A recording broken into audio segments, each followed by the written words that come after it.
Does anyone have something specific they'd like to address today?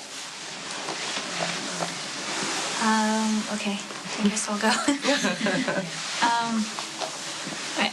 I've been calling home every day, and I'll ask my husband or my nanny to put the phone to my daughter's ear so I can tell her that I love her. I don't think she understands me. I mean, not just because she's a little baby, but because I haven't shown her that I love her. And how do I make up for that? You have this little bundle that you love and you adore, and everything is supposed to be magical. Like you said, you look at the magazines and everyone's so joyful. Well, I was raised to believe that mothering was a natural instinct.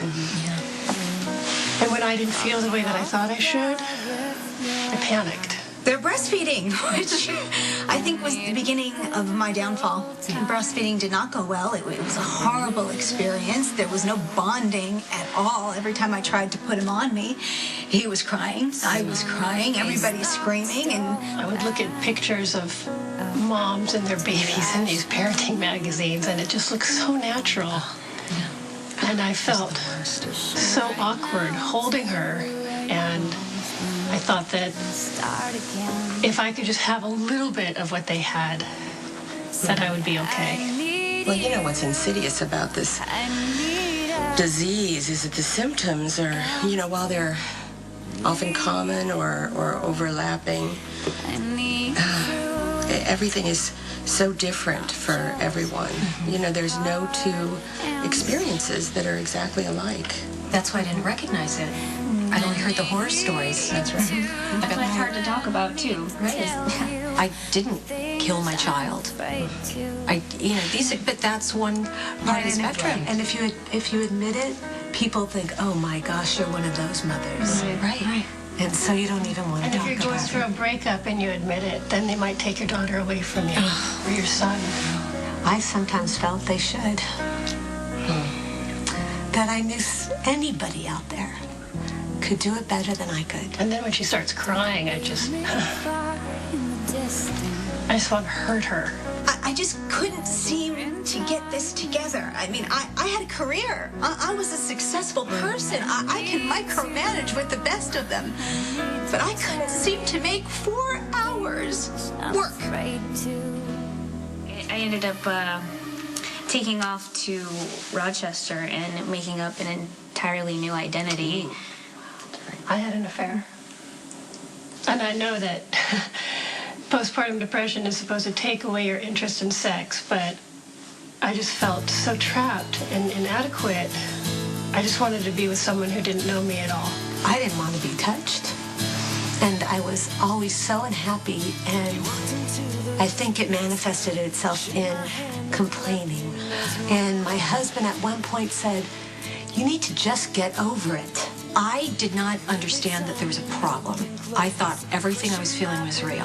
I would, to get my daughter to start bonding with me again, I would take a picture from those silly parenting magazines that I hated, and I'd tear it out, and I'd set it in front of me, and I'd hold my daughter just trying to mimic the pose. And then I would just, because I don't know any silly nursery rhymes, so I would just start kind of making up a story or a song and just kind of sing to her. I love my husband. He is a great guy. And I thought, oh my God, if the one person who I love more than anybody and who loves me doesn't understand, then I am alone. And I felt, I just felt nobody felt like I did. And especially my husband. I'm lucky that I love my husband, that I'm very much in love with him.